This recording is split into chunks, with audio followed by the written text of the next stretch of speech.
ऐसा नाज़रीन कराम, मुल्क की सियासी सूरत हाल जो है रोज़ रंग बदलती रहती है और किसी को यकीन नहीं आता कि हम कहाँ जाके खड़े होंगे या कहाँ हमें इस्तेहकाम पैदा होगा। नवाज शरीफ चीन गए हुए हैं, लोग पूछते हैं क्यों गए हैं, अभी उनका क्या ताल्लुक़ है। खबरें आने लगी वापस आएंगे तो उनको पार्टी का सरबराह बना दिया जाएगा। पूछने वाले पूछते हैं कि क्या उनको सरबराह बनाने का मतलब ये है कि मौजूदा क़यादत ने अपनी नाकामी तस्लीम कर ली है। कुछ लोग ये कहते हैं कि नहीं, ऐसा नहीं है, शायद इस बात को तस्लीम कर लिया गया है कि नवाज शरीफ के बगैर मुस्लिम लीग नून कुछ नहीं है। और कुछ लोगों का यह भी ख्याल है कि नवाज शरीफ को खामखा फंसाया जा रहा है एक ऐसी सूरत हाल में जिसमें नवाज शरीफ काम नहीं करना चाह रहे, लेकिन काम बन भी नहीं रहा, इसलिए उनको आगे लाया जा रहा है। ये एक नक्शा है। चीन में उनके दौरे का मतलब क्या है, मकसद क्या है, ये भी 2 दिन के बाद ही पता चलेगा जब उनका दौरा कंक्लूड होगा। एक निजी दौरा था, लेकिन इसहाक डार साहब उनके साथ थे। क्यों थे, इस पर भी बहुत से सवाल उठते हैं, बातें होती हैं। लेकिन आज एक और सूरत हाल पैदा हो गई जिस पर गुफ्तगू करना ज़्यादा हमारे लिए प्रायर हो गया है। सूरत हाल ये पैदा हो गई है कि शहरयार अफरीदी ने कह दिया है कि हम किससे इनसे तो बात नहीं करेंगे, हम तो आर्मी चीफ और ISI चीफ से बात करेंगे। एक सियासतदान ये कह रहा है कि हम आर्मी चीफ से ISI चीफ से बात करेंगे। जो इल्ज़ाम लगाया जाता था PTI पर कि वो सिर्फ फ़ौज से बात करना चाह रही है, अब उनके एक रहनुमा ने बल्कि खुलेआम कह दिया। दूसरी तरफ जो उनके अमीन गंडापुर साहब हैं, वज़ीर आला है खैबर पख्तूनख्वा के, वो कहते हैं इस्लामाबाद पर चढ़ाई कर देंगे, हमला कर देंगे। क्या अभी उनका इरादा आइन के अंदर चलने? और शिबली फराज साहब दूसरी बात कहते हैं, वो कहते हैं मुज़ाकरात के लिए कुछ लाहे अमल लफ्ज़ शायद कुछ और इस्तेमाल किया उन्होंने, तय किया जाए। वो किस लाइन पर चलना चाहते हैं? वो कहते हैं बात पूरी पहुँचाई नहीं जाती, पहले सिर्फ वकीलों की मुलाकात होती थी, बात बानी PTI की पूरी आती नहीं थी। अब शायद उनके ख्याल में बात पूरी आना शुरू हुई है और कुछ मामला सामने वाज़े हुए हैं, कुछ भी हुआ है। खबरें ये भी चल रही थी कि जल्द ही जो है हमारे उनके जो डिप्टी चेयरमैन हैं शाह महमूद कुरैशी साहब, वो रहा कर दिए जाएंगे और शायद वो पार्टी की क़यादत करेंगे। बहुत सारी बातें आ रही हैं, बहुत सी बातें फैल रही हैं और बहुत सारे मामला सिंध के भी हैं, दूसरी जगह की हैं, जिस पर हम गुफ्तगू करेंगे और देखेंगे कि क्या नक्शा बनता है मुल्क की सियासत का और सूरत हाल का। लेकिन सबसे पहले तो मैं तारफ़ करा दूँ अपने साथियों के जो यहाँ मौजूद हैं। कादर खान मंदोखेल साहब हैं, पीपल्स पार्टी के रहनुमा हैं, बहुत नुमायाँ रहनुमा हैं, हमारे साथ कई बार आ चुके हैं और उनकी बड़ी साफ़ और शफाफ बातें आप सुनते रहते हैं जी। उसके साथ नदीम कुरैशी साहब हैं, हमारे PTI के रहनुमा हैं, उनकी बातें भी हम सुनते रहते हैं।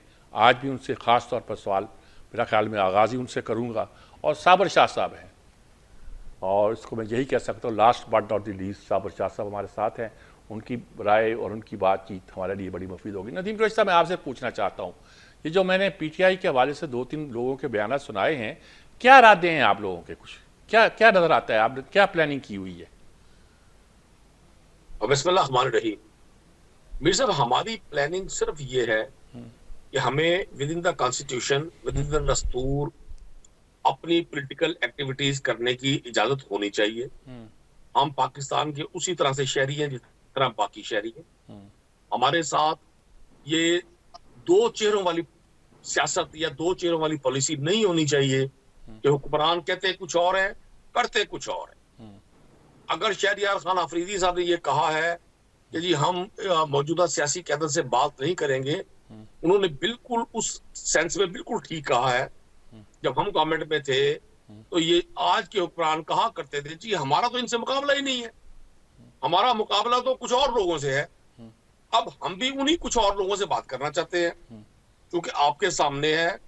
हमें जब निजी तौर पर PMLN के दोस्त असेंबलीज के बाहर दीगर तकरीबात में मिलते हैं, तो बिलखुसूस पिछले 2-2.5 साल में और बिलखुसूस 9 मई के बाद जो कुछ जुल्म ज्यादती, गैर आईनी इकदामात, FIR, मुकदमे, जेलें, कैदोबंद, वो जो हमने भुगता और भुगत रहे हैं, तो PMLN के दोस्त, हुकूमती बेंचेस के दोस्त हमें कहते हैं भाई ये हम नहीं कर रहे, हमारा इसमें कोई रोल नहीं है, ये तो कोई और कर रहा है।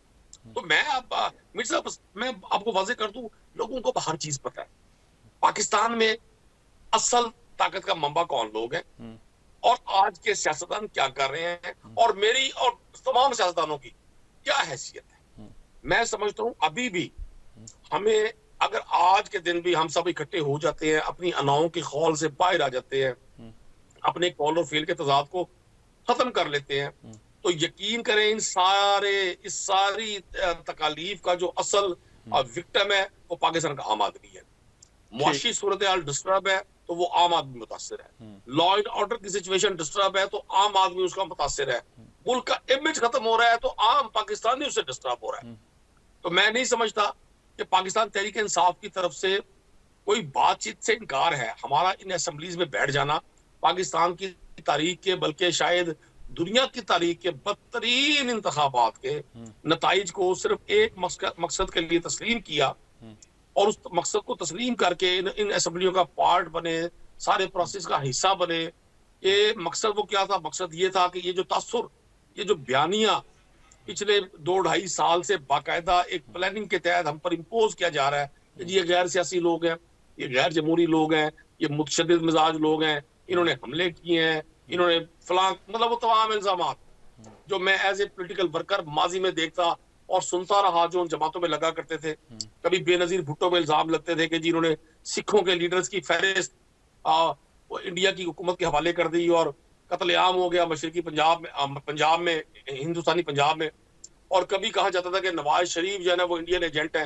मतलब वो सारा खेल जो पिछले 30-40 साल से जारी था वो अब बदतरीन शक्ल में हमारे साथ जारी है। ठीक है, ठीक है लेकिन हम ये चाहते हैं अगर हम टेबल टॉक पर आए, अगर हम गुफ्तगू शरीक करें तो उसके कुछ टी और होने चाहिए, उसके असूल और ज़ाबित होने चाहिए।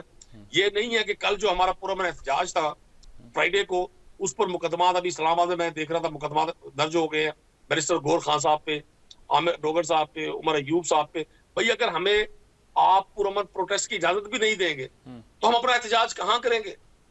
अगर आप हमारी जुबान बंदी कर देंगे, अगर हमारा गला दबा देंगे, हमें सांस नहीं लेने देंगे, ये कौन सी कानून की ठीक है, शिक्कत है? ये ठीक कौन है, सा ठीक आइन है का? नदीम कुरैशी साहब, आपकी बात बिल्कुल वाज़ेह हो गई। मंदो खेल साहब, ये सारा मुकदमा जो पीटीआई का है इस वक्त सामने आ गया। मैंने उनसे पूछा था कि शायद जरा फरीद साहब कहते हैं कि हम आपसे सियासतदानों एरो फेरों से बात नहीं करेंगे, हम तो आईएसआई या आर्मी चीफ से बात करेंगे। ये कहने कॉन्स्टिट्यूशन के अंदर है कि सब बातें कर रहे हैं हम और हम मुज़ाकरात करना चाहते हैं। जैसा कि शिबरी फराज ने कहा कि उसका लाया अमल तय करो। अगरचे इनके वज़ीर आला कहते हैं इस्लामाबाद पर चढ़ दौड़ेंगे, वो पता नहीं किस आइन के तहत कह रहे हैं। ये सारी बातें जो हैं कि हम, आपको क्या लग रहा है किस तरफ जा रहे हैं? वो कह रहे हैं कि हमारे दूसरे पार्टियों के लोग भी कहते हैं कि जो कुछ हो रहा है ये हम नहीं कर रहे, कोई और कर रहा है। क्या है इस मुल्क में, क्या हो रहा है? बहुत शुक्रिया अमीर साहब। वो कहते हैं ना, जो मुंह को खून लग जाए या चस्कल लग जाए शॉर्टकट के चक्कर में, फिर ये ऐसी होती है। आप इनकी पुरानी तकारीर देख लें, एम्पायर की उंगली ये कहते थे। आप मुझे बता दो, जब से मैंने सियासत शुरू किया है या उससे पहले सियासत काली बेते पता चला, मुझे किसी वजीर आजम पाकिस्तान का याद नहीं है, ना मैंने मीडिया में देखा है कि वो जाके ISI हेडक्वार्टर के दौरा कर रहे होंगे। मैं नहीं कहता नहीं किए होंगे, मगर वो मीडिया पे नहीं आते थे। ये पहला रहनुमा है जो ISI हेडक्वार्टर के दौरे ऐसे करते थे और ऐसे DG ISI की कुर्सी पे बैठते थे जैसे वो कोई वज़ीर आज़म की कुर्सी में बैठे हैं। इनके वहां से सोच का अंदाजा अब लगा ले। उसके बाद अभी जो इनकी बातें हैं, ये मजहबी लूट रहे हैं असेंबली के। और अभी जैन कुरैशी साहब 2-3 दिन पहले मेरे साथ एक चैनल पे थे, उन्होंने कहा अब हम असेंबली में किरदार अदा करेंगे, यानी 10 कमेटी क्या मिल रही है तो किरदार को तैयार हो गए।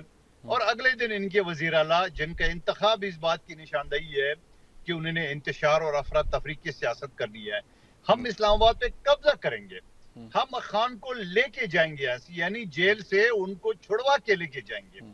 अब आप मुझे बताओ, नदीम कुरैशी साहब कह रहे हैं हम आइन और कानून और इनके दायरे में, ये आइन कानून के दायरे में ये बातें आती है जो कर रहे हैं। और फिर 9 मई को जहां उन्होंने कोर कमांडर हाउस पिशावर पर हमला करने की कोशिश की है, एहतजाज किया सामने, लाहौर हाई कोर्ट में तो प्रैक्टिकली उन्होंने जलाओ गिराव किए, तोड़ फोड़ किए। कोर कमांडर की वर्दी समेत इमरान खान साहब का बांजा खुद बाहर आ गया, जो आज भी जेल में है। मुझे बड़ा अफसोस है, नौजवान को रगलाई गया। और रेडियो पाकिस्तान, जैसे पाकिस्तान वजूद में आने का पहला नशरियात हुआ, उनको जला के राख कर दिया है। और ये कहते हैं आइन और कानून के तहत बात करेंगे। और फिर मैं ये कहता हूँ ये सारी आपने जलाओ गिराव जो की है फौज के खिलाफ, आप इससे पहले श्रीलंका के हवाले देते थे, तुर्की के हवाले देते थे, और फिर आपने जीएचक्यू के ऊपर लोगों को इकट्ठा करना शुरू कर दिए। फिर जब जहाज में आए और आपको देखा कि नीचे 15 से 20 हजार से ज्यादा लोग नहीं है, तो आपने अपना फैसला बदल दिया। तो गोया ये जो लोग 1 साल से जेल में हैं, कोई फौजी अदालत में, कोई दहशतगर्दी की अदालत में, ये है, ये सारे आपकी बलि चढ़ा दी आपने सिर्फ अपने इक्तदार के लिए, सिर्फ वो एक रहनुमा को रिहा करने के लिए। आज वही गेट नंबर 4 के कदमों पे आप बैठे हैं। रमजान में आखिरी अशरे में ईद से एक हफ्ता पहले वजीर आला खैबर पुख्तनख्वा बमाए काबना कोर हेडक्वार्टर में बकायदा इजलास कर रहे, ब्रीफिंग ले रहे, हिदायत ले रहे, और इनके रहनुमा कहते हैं वो तो पाकिस्तान का फौज है। तो भाई वो 9 मई को जो आपने हमला किए वो किस मुल्क का फौज था? वो तो आपने हिंदुस्तान का फौज समझ के आपने हमले किए। उन शोधा का क्या कसूर है जिन्हें पाकिस्तान के लिए कुर्बानी दी? उनकी यादगारों को आपने जला के राख कर दिया है। उन फैमिलीज के जिनके बच्चे, माँ बाप, वो सारे जो शहीद हुए पाकिस्तान के लिए, आपने उनके साथ क्या सलूक किया वो भी दुनिया पाकिस्तान को पता है। और फिर सबसे बढ़कर पीटीआई के जो वर्कर जिनको आपने जहन साजी के इश्तियाल अंगेजी पे उस पर मजबूर कर दिए, आपने जलाओ गिरफ्त जो 1 साल से जो खवातीन उम्र जेलों में है, वो किस जुर्म की सजा काट रहे? आपकी सोच की जुर्म, आपकी ये तरगीब की, आपकी ये सारी हिदायत की। आज फिर आप कहते हैं मैंने बात करनी है तो इन्हीं से बात करनी है। ये है सियासी पार्टी, अपने आप को कहता है ये जमहूरी पार्टी है कि सियासी पार्टियों के साथ तो बात करने को तैयार नहीं है, क्योंकि इनके सेक्रेटरी जनरल या रऊफ हासन जो तर्जुमान है, उन्होंने पिछले हफ्ते एक टीवी एंकर के जवाब में ने कहा कि आपने शर्त रख दी है सियासी जमातों के साथ कि मैंडेट वापस कर दो और उसके बाद बात करेंगे, मगर एस्टेब्लिशमेंट के साथ कोई आपकी शर्त नहीं है। बोला ये जो कुछ मिलेगा एस्टेब्लिशमेंट से मिलेगा। अब जो लोग एम्पायर की उंगली की, एस्टेब्लिशमेंट की, चोर दरवाजे की, गेट नंबर 4 की दस्तक बजाने की, ये अगर इनकी सोच है तो ये आइन और कानून के तहत। ठीक है, बहुत बहुत शुक्रिया। बिल्कुल जी, साबर शाह साहब, सारी गुफ्तगू सुनी आपने। सियासत की अपनी जबान होती है, आप क्या तज्जिया करेंगे इन हालात में? हम कहाँ खड़े हैं, क्या कहाँ जाएं, क्या करें, क्या होने वाला है? बातचीत हो सकती है, हो रही है, होगी तो किस तरह की होगी, और कोई इसका मतलब निकलेगा कि नहीं निकलेगा? मीर साहब, मेरे ख्याल है बातचीत तो हो रही है जी, बैकडोर में। अब अच्छा। उसका नतीजा अभी तक अगर नहीं निकला तो मैं अभी कुछ नहीं कह सकता, लेकिन देखिए एक बात तय है कि बदतरीन धांधली के बावजूद एक पार्टी पर 90-95 सीटें ले गई। मेरा ख्याल है लोग भी कह रहे हैं 160 होंगी, धांधली भी हुई, सभी जमातें कह रही हैं। तो कहने का मकसद ये है कि वो गलत हैं या सही हैं, अवाम का एक बहुत बड़ा हिस्सा उनके साथ है। तो जब ऐसा है तो फिलहाल आपको पॉपुलिज्म के नजरिए के तहत मेरा ख्याल है सबसे बड़ी जमात जो है, सबसे पॉपुलर जमात जो है, उसको रिलैक्सेशन देनी पड़ेगी। मुकदमे सारे जायज होंगे, फैसले सारे ठीक होंगे सवाई 10 वाले केस के, लेकिन इसी तरह के मुकदमे उन पे भी हैं जो आजाद फिर रहे हैं। तो कहने का मकसद ये कि आपको फ्री करना पड़ेगा, कुछ जमानत देनी पड़ेगी इमरान खान को। उसके बाद करना पड़ेगा? अगर 9 मई में वो मुलव्वस है तो फिर क्यों करना पड़ेगा, ये मुझे बताएं ना।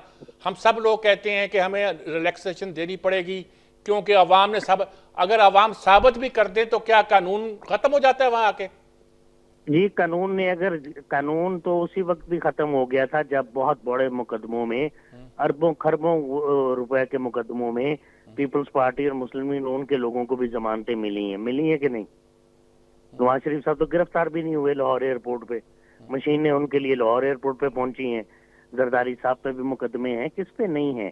तो या तो सभी को पकड़ ले। ये डिफरेंट मुकदमा है, ये डिफरेंट मुकदमा है, स्टेट की सिक्योरिटी का मामला है। मेरे ख्याल में हमें इतना इजी नहीं लेना चाहिए।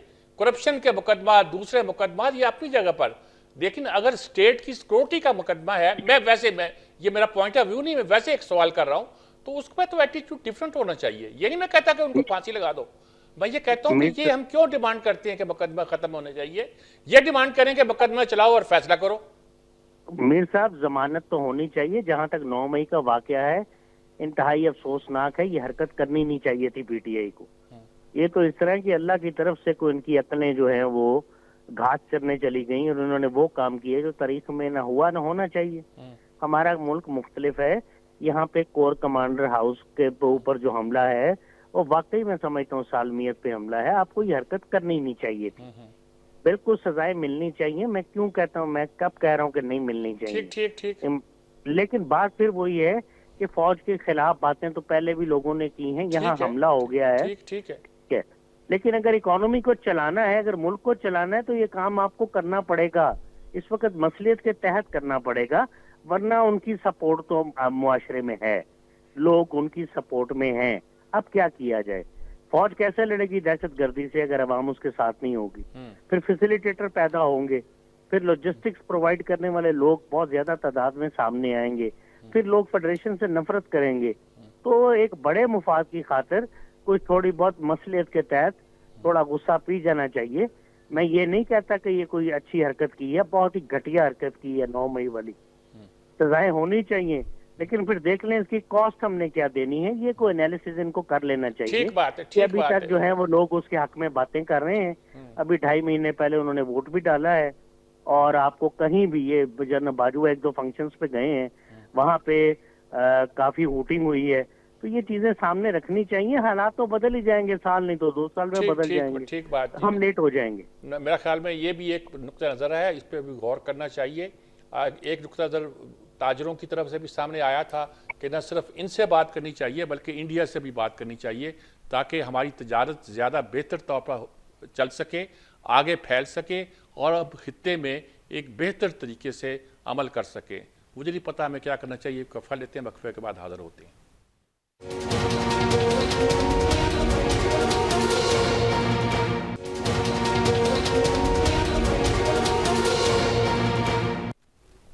जी नदीम कुरैशी साहब, बात तो वहीं आ गई कि ये तो कहा जाता है कि बातचीत करनी चाहिए, रिलैक्सेशन भी आपको मिलना चाहिए, और कुछ लोग कहते हैं आप ही को नहीं मिलना चाहिए बल्कि इंडिया को भी मिलना चाहिए। कुछ लोग कहते हैं कि जी आपने जो गलती की है 9 मई की, उसकी सज़ा मिलनी चाहिए। मैं उन लोगों में नहीं जो ये कहते सज़ा मिलनी चाहिए, मैं कहता हूँ कि उसका मुकदमा आपको चला देना चाहिए था। बहुत देर कर दी आपने, पूरी कौम को एक मकमसे में डाला हुआ है, लटकाया हुआ है, कोई पता नहीं चलता कि हम कहाँ पहुँचे हैं कहाँ नहीं पहुँचे हैं। ये खैर अब अलग सवाल है। आप मुझे बताइए आगे का रास्ता क्या है?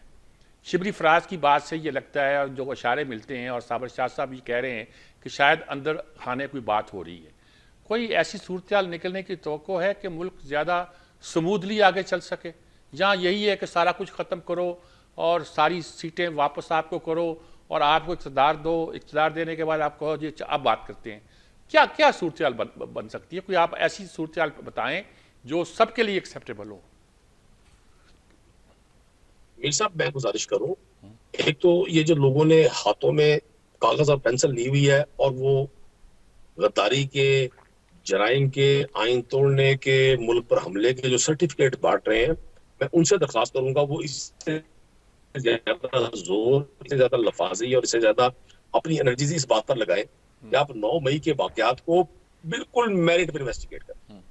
मैं शदीद अल्फाज में मुजम्मत करता हूँ किसी एक आम शख्स के घर के सामने भी एहतजाज करने की। मुझे ये है कि कोर कमांडर के घर के बाहर चला जाए या वहां बेहूदगी की जाए, वो हमारे वो किसी और के कोर कमांडर नहीं, हमारे कोर कमांडर है। ये अफवाज हमारी अफवाज है, लेकिन देखना ये है कि इस वाक़े की आड़ में मैं हजारों लोगों से वाकिफ हूँ जो मना करते रहे हैं। जब बेनजीर भुट्टो साहबा की शहादत हुई है, मैं एक वाकया मिसाल कोट करूंगा, तो आज जिस तरह ये वो अंदरनाक वाकया हुआ बेनजीर भुट्टो साहबा का, पूरे मुल्क में हंगामे फूट पड़े। अंदरूनी सिंध में गाड़ियां सरकारी अमलाक जला दी गई, थाने जला दिए गए। वो लोगों का एक रिएक्शन था, मैं उसकी हमायत नहीं करूंगा, लेकिन मैं गुजारिश आपसे ये करूंगा कि इन वाकयात में जो लोग मुलव्विस हैं उनको सजा मिलनी चाहिए। लेकिन क्या पूरी मशीनरी का ये वतीरा बनता है कि वो इसे एक बयान की बात को जमीन दोज कर दे, उनको दीवारों में चुनवा दे? जिसने जुर्म नहीं किया उसका कसूर क्या है? हजारों लोग हैं जो मौके पे मौजूद नहीं थे, उन पे एफआईआर 20-20, 30-30। और तुझसे भी दिलचस्प बात, जिन लोगों ने तहरीक इस्तेहकाम ज्वाइन कर ली या पीएमएलएन ज्वाइन कर ली या पीपल्स पार्टी ज्वाइन कर ली, भले वो उन वाकयात में थे भी, उनको क्लीन चिट मिल गई। मतलब इस सारे बयानिए को पाकिस्तान की अवाम ने किस तरह से देखा? मीर साहब, आपकी बड़ी आपने सारे अदवार देखे हैं, 20-30 साल से आप एक बड़ा नाम है जर्नलिज्म का। आप मुझे ये बताएं कि क्या पाकिस्तान की अवाम ने इस बयानी को उसी तरह से कबूल किया जिस तरह से कबूल करवाने की कोशिश की जाती रही? 8 फरवरी को साबिर शाह साहब ने बिल्कुल ठीक कहा, इतने जबर और इतने जुल्म और इतनी ज्यादती और इतनी धांधली के बावजूद, प्लान ऑर्गेनाइज धांधली के बावजूद, एक जमात नेशनल की 94 सीट्स ले जाती है। अब पंजाब में नेशनल असेंबली, सेनेट और सूबाई असेंबली मिलाकर 450 के करीब नशिस्तें हैं। अभी साहब ने पूरी तकरीर, इन 450 नशिस्तों में 5-6 नशिस्तें भी पीपल्स पार्टी के पास नहीं है। इतनी बड़ी जमात जो अगर बैठी है जमाने सदर में, तो वो अवाम के जोर पे बैठी है। मतलब पाकिस्तान का सबसे बड़ा सुबह पीपल्स पार्टी को लोग कैंडिडेट को वोट ही नहीं कास्ट करता। चंद लोग जीते होंगे, 12, 15, 14 जीते होंगे ऑलमोस्ट। इसके बावजूद हमारे सदर में बैठे हैं, ये अपने जोर पे बैठे हैं। ये सारे उसी अंपायर की उंगली की वजह से बैठे जिसका हमें ताना देते हैं। ये पीडीएम प्लस है, तो अब अंपायर की उंगली नहीं, अंपायर की पूरी वर्दी खुद पहन ली है।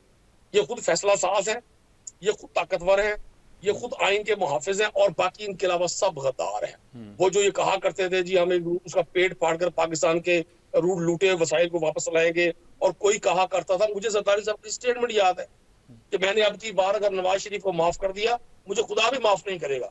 मतलब ये अपनी पॉलिटिक्स में खुदा को, रसूल को, कुरान को, कभी कहते थे ये जो मिसाक जमहूरियत हुआ है ये कोई हदीस है, ये कोई हदीस की लिखी हुई किताब है। सियासत में चीजें बदलती रहती है। मैं गुजारिश करूंगा मिसाक जमहूरियत पे नहीं, अपोनेंट को, अपने मुखालिफ को, जजों के मामले पे मीर साहब अपने मुखालिफ को, एक जुमला, अपने मुखालिफ को आप इस बयानिए से शिकस्त दें, कारकर्दगी से शिकस्त दें, अवाम के दिल जीत के शिकस्त दें।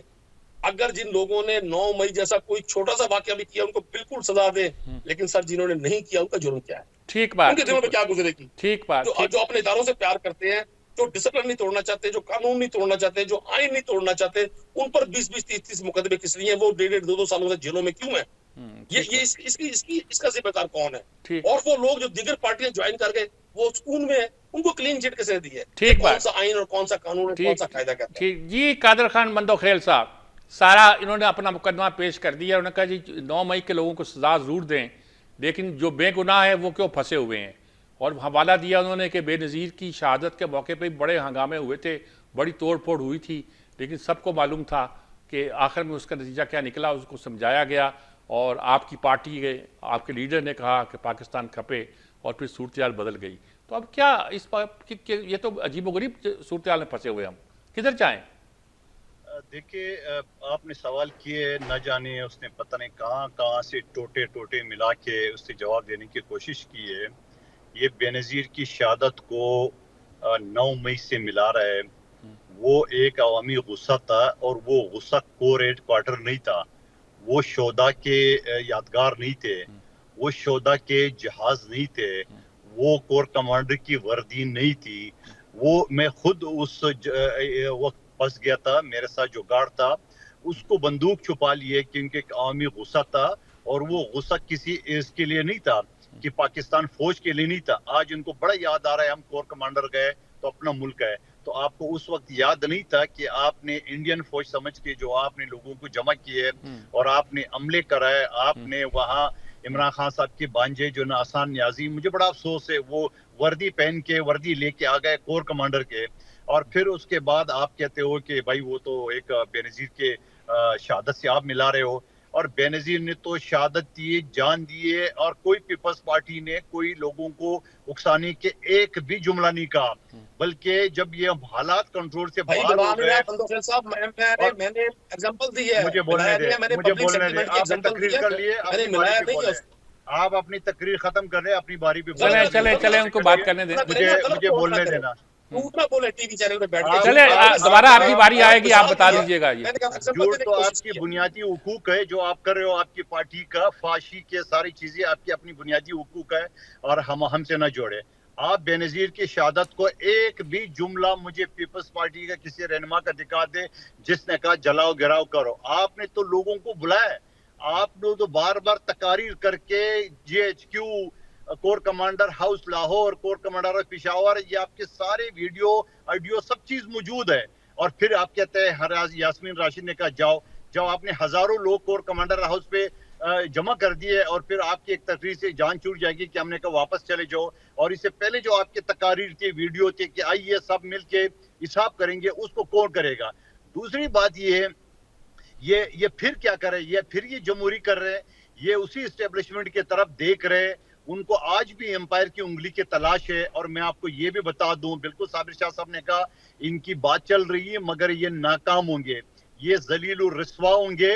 और मुझे अफसोस है उन कारकुनों को जो जेलों में बंद है, जो उनकी जहन साजी, इनकी तखरीबकारी, इनकी दहशतगर्दी जो लोगों को जहन में उकसाया उसकी वजह से बंद है। जिनके माँ बाप, हफीजुल्लाह नियाजी एक सीनियर तजनिगार है, वो जिस तरह रो रहा था अपने बेटे की, हालांकि उसकी मुखालिफ है इमरान खान साहब की सियासत से, मगर उसकी बेटे को तो बलि चढ़ा दिए। ऐसे नौजवान ने कितनी बेटियां, कितने बेटे को बलि चढ़ा दिए है। आज ये फिर इक्तदार हासिल करने के लिए फिर गेट नंबर 4 की तरफ जा रहा है। भाई आपको अगर सियासी पार्टी है, जमहूरी पार्टी है, आप सियासी लोगों से बात करें। मौलाना फजल रहमान को क्या क्या गालियां नहीं दी है, उनके पांव पड़े, उनकी बेनिफिशियरी भी आप है। सियासी जमातों को बात करनी चाहिए बजाय इसके कि हमें फिर गेट नंबर 4 की तरफ देखना चाहिए। उसके बाद महमूद खान अचकजई को कितना आपने गलीज अल्फाज से नवाजा, आज आपने एहतियात को उसको सरबरा बनाया। आपका कोई उसूल है, कोई आपके कोई क्या कहते हैं, कोई उसूल है? ठीक, मतलब खैर साहब आपकी बात बिल्कुल आ गई, क्लियर आ गई। हम दोबारा आते हैं आपकी तरफ, दोबारा आते हैं। हाँ, सिद्दीकुल फारूक साहब ने भी हमें ज्वाइन कर लिया है। सिद्दीकुल फारूक साहब वेलकम। मैं आपसे एक तो यही जो बात कर रहे हैं कि पीटीआई के हवाले से जो बात हो रही है कि वो कह रहे हैं कि हम बहुत सी बातें कर रहे हैं, जिसमें ये भी कह रहे हैं कि इस्लामाबाद पर चढ़ाई कर देंगे, ये कह रहे हैं हम तो आर्मी चीफ और आईएसआई से गुफ्तगू करेंगे। इसके साथ में आपसे दूसरा सवाल जो बहुत इंपॉर्टेंट है आपके हवाले से वो करना चाहता हूं कि क्या क़यादत फिर आप नवाज शरीफ को दे रहे हैं और इसका क्या मतलब है? बिस्मिल्लाहिर्रहमानिर्रहीम। जनाब सज्जाद मीर साहब, मेरी पार्टी में पार्टी की सदारत के हवाले से जो चीजें आप सुन पढ़ रहे हैं, देख रहे हैं, मैं भी उन्हीं जराए से देख, सुन और पढ़ रहा हूं। लेकिन मुझे ये जरूर समझ आती है कि जनाब नवाज शरीफ के मुतहर्रिक हुए बगैर पार्टी का कारकुन जो है वो एक खल्क का, एक खिलजान का शिकार है।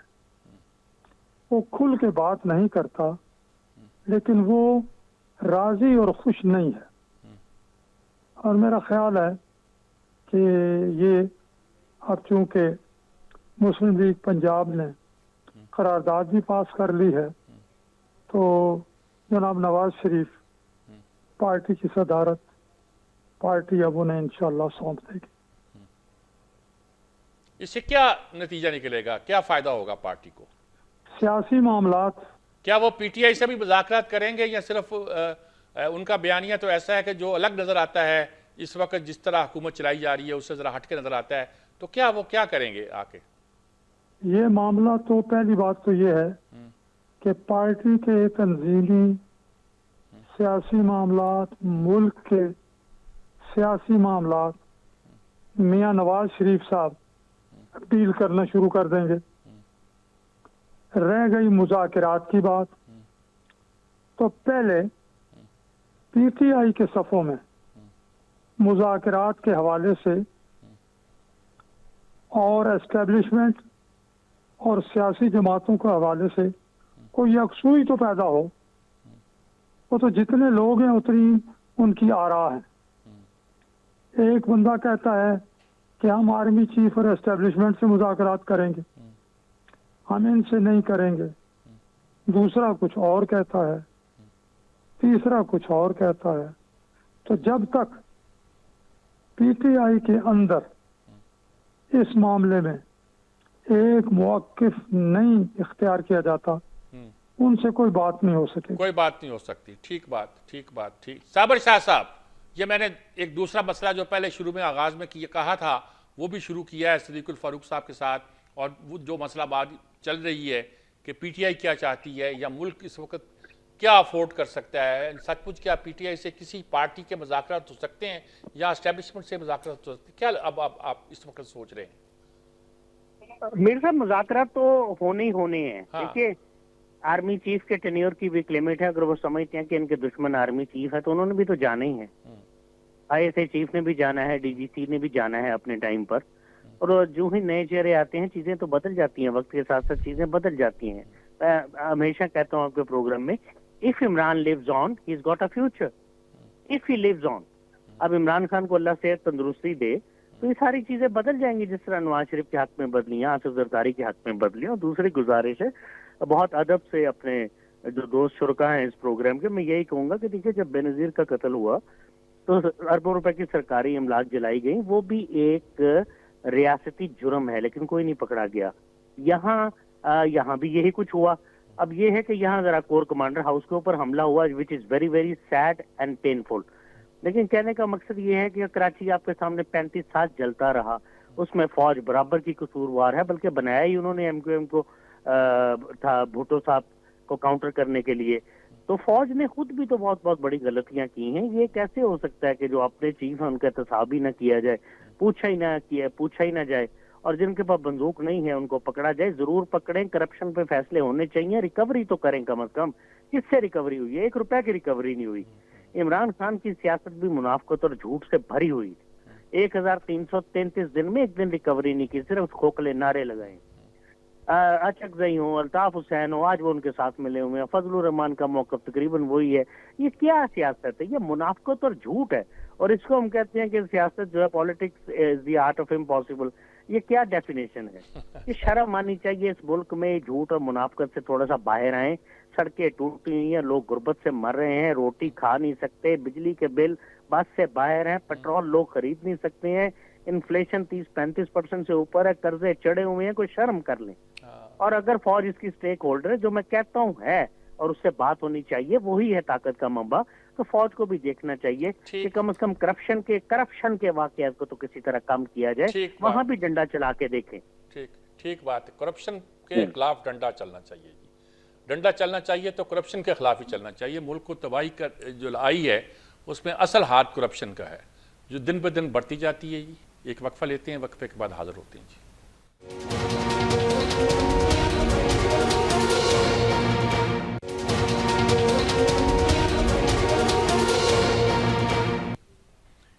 नाज़रीन कराम, हमने अब मसले को 2 रुखों पे जैसे आगाज़ में किया था कि एक तो नवाज शरीफ आ रहे हैं, शायद उनको क़यादत सौंपी जा रही है। उनकी पार्टी के बहुत से लोग कह रहे हैं कि पार्टी को भी चलाने के लिए नवाज शरीफ की ज़रूरत है। साथ वो ये भी कह रहे हैं कि मुल्क में जो इंतशार है, पार्टियों के दरमियान इंतशार है, उसको भी नवाज शरीफ ख़त्म कर सकते हैं। और जिसका मतलब आम आदमी तो यही लेगा कि अगर PTI के साथ भी कोई बातचीत करनी है तो नवाज शरीफ इस मामले में कारगर हो सकते हैं। ऐसे में हमें सोचना होगा कि PTI का क्या मौक़िफ़ हो सकता है। क्या सचमुच वो बातचीत करने को तैयार होगी आर्मी चीफ और ISI चीफ के अलावा भी किसी के साथ, और किसी पार्टी के साथ मुज़ाकरात को वो हतमी या फैसला कुछ समझेगी? ये एक ऐसी बात है जिस पर गौर करना चाहिए। नदीम कुरैशी साहब, आप क्या कहेंगे इस मामले में जी? देखिए मीर साहब, मैं तो गुजारिश ये करूंगा, हमें अब अगर जी जिस किताब में ये मुल्क फंसा हुआ है, अभी शाह साहब ने बड़ी खूबसूरत अहाता किया है गुफ्तगू का। लफ्ज तो इनके बड़े खूबसूरत थे, बड़े तकलीफ दे कि जब आम शख्स अपने बच्चों के रिज़्क के लिए, सिर्फ रिज़्क पूरा करने के लिए और मजबूर होकर उनका रिज़्क पूरा ना हो सके खुदकुशी कर ले, जहाँ लोग बिजली के बिल्स और गैस के बिल्स के लिए अपने घरों के सामान बेचे। और ये मैं लफाजी नहीं कर रहा, ये कादिर मंदोखेल साहब भी अपने गिट्टो में वेरीफाई कर ले, मीर साहब आप भी इसको मेरी बात को वेरीफाई कर ले, सदीकुल फारूक साहब भी वेरीफाई कर ले। ये हालात, रियासतें और मुल्क मजबूत होते हैं आम शहरी की खुशहाली से। आम शहरी की जिंदगी दर्जा पर दर्जा ऐसी अजियत की तरफ जा रही है कि जो लफ्जों में बयान नहीं हो सकती। आप कराची और बड़े शहरों में सिर्फ स्ट्रीट क्राइम देख ले। वो मैं ये नहीं कहता कि हमारे इदारों का फेलियर अपनी जगह, लेकिन इसकी बहुत बड़ी कॉज बेरोजगारी का बढ़ता हुआ एक जिन है जो बोतल से निकल गया, किसी के काबू में नहीं है। और हुकूमतें आज भी अपने मुखालफीन को जालिम साबित करने के लिए, जाबिर साबित करने के लिए, गद्दार साबित करने के लिए जितनी मेहनत कर रही है, उससे आधी मेहनत भी पब्लिक वेलफेयर के लिए कर ले तो हमारे मसाइल हल हो सकते हैं। ठीक बात। मैं नहीं समझता कि पाकिस्तान तहरीक इंसाफ पर जो ये बयानिया थोपा जा रहा है, वो बयानिया पाकिस्तान की अवाम ने एक्सेप्ट किया है। आज भी पाकिस्तान तहरीक इंसाफ एक पॉपुलर तरीन पार्टी है, और अगर हमसे माजी में कोई गलती हुई भी होगी तो इंसान को बहुत सारी तकालीफ अपनी गलतियों को रिव्यू करने के लिए भी आती है, जो अपनी गलतियों को देखे। लेकिन मैं आज भी समझता हूँ इमरान खान की ऑनेस्टी पर, इमरान खान की हुब्बुल वतनी पर, इमरान खान की 28 साल की पॉलिटिकल स्ट्रगल पर, जिसमें उन्होंने स्टेटस को भी सारी पार्टियों को चैलेंज किया, और जैसे मैंने मिसाल ठीक दी ठीक ठीक कि बात जी पीपल्स पार्टी नदीम जैसी कुरैशी बड़ी साहब। पार्टी को ठीक भेज है के मंदोखेल साहब, मैं आपसे पूछना चाहता हूं कि एक तो बात यह है कि नवाज शरीफ के बारे में क्या वो मुज़ाकरात के लिए आसिफ जरदारी साहब के बारे में भी ये राय पाई जाती है कि मुफाहमत की सियासत के वो बादशाह हैं। क्या ये सारे बड़े लीडर अगर इकट्ठे हो जाएं, नवाज शरीफ भी आसिफ जरदारी भी, तो क्या ये कायल कर सकेंगे बानी पीटीआई को किसी मुज़ाकरात के लिए, सियासी मुज़ाकरात के लिए मेरा मतलब है, और बात आगे बढ़ सकेगी? मीर साहब 2018 का इलेक्शन आपके सामने है, जहां आरटीएस सिस्टम बिठा के इनको पाकिस्तान के सर पे बिठाया है, और उस वक्त भी बिलावल भुट्टो जरदारी साहब ने कहा इमरान खान कदम बढ़ा हम तुम्हारे साथ है। शहबाज शरीफ साहब ने कहा आइए मिसाक की मईशत पे बात करें, तो जवाब में क्या कहा, ये तो चोर है डाकू, इनसे मैं क्या बात करूंगा। उसके बाद अभी पिछले हफ्ते सदर आसिफ अली जरदारी साहब जो पाकिस्तान की तारीख में दूसरी मरतबा सिविलियन सदर बने, उन्होंने अपनी खिताब में अपनी गाइडलाइन में जो बातें कही है और उसमें ये भी सर फहरिस्त है कि आइए पीटीआई को ऑफर की आइए बैठ के बात कर ले। अब जो जो पार्टी अपने आप को सियासी पार्टी कहती है, जमहूरियत कहते हैं, उसूल कहते हैं, वो तो इस्टेब्लिशमेंट के अलावा कोई बात करने को तैयार ही नहीं है, और वो ये चाहते हैं कि इस्टेब्लिशमेंट उनको दोबारा वजीर आज़म बना दे और इनके सारे मुकदमात खत्म कर दें, तब जाके जो ना वो फिर इसको मानेंगे। लेकिन ये इनकी भूल है, 9 मई की शोदा का जो मुकदमा है वो इस्टेब्लिशमेंट भी खत्म नहीं कर सकती ठीक है, ठीक ठीक ठीक क्योंकि ठीक जो बात। शोदा है, जिनके लवाकिन है, जिन्होंने प्रेस कॉन्फ्रेंस की इस्लामाबाद में, वो इस्टेब्लिशमेंट को भी नहीं बख्शेगी अगर उन्हें माफ कर दिए, ठीक क्योंकि बात, उनके ठीक शोदा बात ने जो पाकिस्तान के लिए कुर्बानी दी है, वो किस खाते में उनकी बेइज्जती बेहरमती की गई, जी। ये हिसाब तो देना पड़ेगा फिर। जी सदीकुल फारूक साहब, जनाब अली, आप क्या कहेंगे इस सारी सूरत हाल पे? कई बातचीत हो सकती है नवाज शरीफ? पहली बात यह है मीर साहब हाँ कि इस बात का एहसास हो कि सियासतदान जब तक मिल नहीं बैठेंगे और वो आइन और जमहूरियत को अपने सर का ताज नहीं बनाएंगे, उस वक्त तक वो कोई खातिर खा खिदमात अंजाम नहीं दे सकते। अगर कोई आदमी उठ के ये कहे और ये रिकॉर्ड पर कहे कि मैं तो एजेंसियों को फोन करता था और वो मेरे बिल पास करवाते थे, बजट पास करवाते थे, और वो इक़्तिदार में आए और वो ये भी कहे कि मैं बड़ा आइन पसंद हूँ, फिर वो ये भी कहे कि बाजवा का काम था, बाजवा साहब का, कि मेरे खिलाफ तहरीक अदम एतमाद को नाकाम करते, यानी क्या ये बाजवा साहब का किरदार था। तो जब ये सोच हो, ये अमल हो, तो फिर मुश्किल है। सबसे पहले हम लोगों को इन तमाम चीज़ों से दस्तबरदार होकर ज़हनी तौर पर, नजरियाती तौर पर, अमली तौर पर आइन को अपना ओढ़ना बिछोना बनाना पड़ेगा। ठीक बात है। अपनी अनाज जो है उसे उठाकर फेंक देना होगा। ठीक बात। और मुल्क को, पाकिस्तान को अपनी माँ समझते हुए उसकी खिदमत के लिए तैयार होना पड़ेगा। जी साबर शाह साहब, सारी बातें आप लोगों की सुन ली, अब मैं क्या राय लूँ आपसे? आप तो बड़े कंसिस्टेंट है अपनी बात में, लेकिन ये सारी बातों के पस मंजर में कोई रास्ता निकाल सकते हैं आप? क्या कह सकते हैं आप? मेरे साथ तकरीबन एक ही जैसी बातें हम सब रोज कर रहे होते हैं, कोई नतीजा और रास्ता तो निकलता ही नहीं। मैं तो ये कह रहा हूँ, पाकिस्तान एक ऐसा घर है जिसमें आमदन नहीं है, जिसमें आमदन नहीं है और खर्चा होता जा रहा है, लूटमार होती जा रही है। आमदन तो बढ़ा लें, अगर खर्चा और लूटमार नहीं रोक सकते तो आमदन कैसे बढ़ेगी? इंडस्ट्री से बढ़ेगी, इंडस्ट्री लगेगी तो अनएम्प्लॉयमेंट कम होगी। थानों में जाके देखें, 70% मुलजिम जो है फर्स्ट टाइमर है, जिसने पहली दफा जुर्म किया। और जुर्म क्या है? स्ट्रीट क्राइम है। वो बच्चे जो है वो मुलजिम बन गए हैं, उनके माँ बाप की ऐसी हिस्ट्री नहीं है। भूख नंग हमें कहाँ तक ले आई है। गली गली में जुआ हो रहा है, गली गली में काबा खाने खुले हैं, गली गली में हर वो नाजायज काम हो रहा है जो आइन और कानून में मना है। सिर्फ 2-4 पैसों की खातिर लोग अपना ईमान बेच रहे हैं, खुदकुशियां हो रही हैं, लोग अपने बच्चे मार रहे हैं। तो इस हालात से तो कुछ इसको तो कम करें। तो ये तो मेरा ख्याल आर्मी को किरदार अदा करना चाहिए। सियासतदान तो वैसे भी मैं आपको बताऊं कि इनके पास इख्तियार ही कम है। ठीक बात। मैं इनको बेकसूर, हाँ वो अपनी जेबें भरते हैं, इंसान अपनी जेबें भरता है, अपनी कब्र में चला जाता है, वैसे भी इनके पास इख्तियार कम है और फिर उन्हें अपना खर्चा पूरा करना होता है। तो आर्मी के पास तो डंडा है, तो डंडे से चीजें ठीक होंगी। ये दवाई वाला मामला नहीं है, सर्जरी वाला मामला है। ठीक है, तो डंडे से कौन बातें करेगा ठीक होगी सर्जरी? जी। ये दवाई का मामला नहीं है, सर्जरी का मामला है, और आर्मी के पास डंडा है, वो डंडे के जरिए से मामला को ठीक कर सकते हैं। ये भी उधर देख रहे हैं, देखिए ये पॉजिटिव नज़र से देख रहे हैं, ये कुछ चाहते हैं कि डिलीवर करे फौज।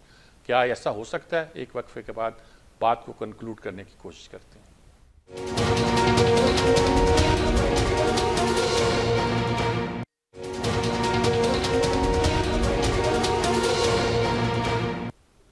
जी नाज़रीन कराम, अब हम कंक्लूड करने की कोशिश करते हैं, और वक्त चूँकि इस सेगमेंट पे बहुत कम हुआ करता है, तो आम तौर पर मैं बॉटम लाइन ही पूछा करता हूँ कि क्या खुलासा है आपकी गुफ्तगू का, और इख्तिसार के साथ बयान कीजिए। इसी को बॉटम लाइन कहते हैं। जी नदीम कुरैशी साहब, क्या खुलासा है इस पूरी गुफ्तगू का? अगर आपसे कहा जाए कि 2 लफ्ज़ों में, 2 फिक्रों में, 2 लाइनों में इसको बयान करें, तो कैसे बयान करेंगे? मुख्तसरन हुक्मरान अपने कॉल और फेल का तजाद खत्म करें। आइन और कानून के अंदर रहते हुए जो लिबर्टी वो अपने लिए समझते हैं, वो अपने मुखालिफ को भी दें। ठीक है। और ये समझ लें कि अपने मुखालिफ को कारकर्दगी से वो जेर कर सकते हैं, झूठे प्रोपेगेंडे से, इस बयानिए से और इस सारे फ्रॉड से पाकिस्तानी कौम में फ्रस्ट्रेशन और गुस्सा, रंजीदगी और बढ़ेगी। ठीक ठीक जी। सदीकुल फारूक साहब, ये एक जुमला यही है, सब समझें, वो लोग भी जिन्होंने इस मुल्क में बार बार आइन तोड़ा, और जब आइन तोड़ के बराह रास्त हुकूमत हाथ में नहीं दी, तो पीछे बैठ के दबाव डाल के अपनी मर्जी से फैसले करवाए और इदारों को चलने नहीं दिया। अब एनफ इज एनफ, अब उनका किरदार खत्म हो जाना चाहिए। ठीक ठीक ठीक जी। साबर शाह साहब, खुलासा। मिर साहब, खुलासा यही है कि मेरा ख्याल है कि इन सबको एक मेज पे बिठाएं और कोशिश करें कि इंडस्ट्रियलिस्ट को रिक्वेस्ट करें कि आपके पास पैसे हैं, हम जानते हैं, प्लीज एक एक इंडस्ट्री लगाएं और 100-150 इंडस्ट्री का ऐलान करें। इंडस्ट्री लगाएं, मैं आपको बार बार कह रहा हूँ, इससे घरों की गुर्बत कम होगी, इससे मुल्क का वकार बेहतर होगा। उधार मांगते मांगते अब जलील हो जाएंगे, और हो चुके हैं आप। आपको दुनिया हिकारत की निगाह से देखेगी, सबक पासपोर्ट की इज्जत खत्म हो चुकी है। इंडस्ट्री लगाएं, अपने पांव पे खड़े होने की कोशिश करें, कुछ सबक लें, दुश्मनों से सबक लें, तिजारत खोलें। 800 अरब डॉलर की ट्रेड है अमेरिका की और चाइना की, 800 अरब डॉलर की लड़ाई देखें कितनी है। इंडिया चाइना से भी ट्रेड कर रहा है, रशिया अमेरिका से ट्रेड कर रहा है। ये तिजारत खोलें, कम से कम कश्मीर का मसला जब हल होना है हो जाएगा।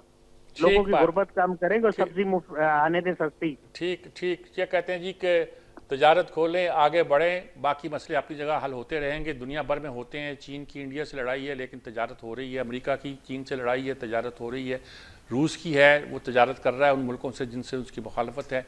ये सारा एक अलग दुनिया है। हमें इस तजारती दुनिया में क्या किरदार अदा करना है कि हम अपने नज़रियाती मौक़िफ़ पर भी कायम रहें, अपने असूली मौक़िफ़ पर कायम रहें, और तरक्की और खुशहाली की राह पर भी गामज़न हो सकें।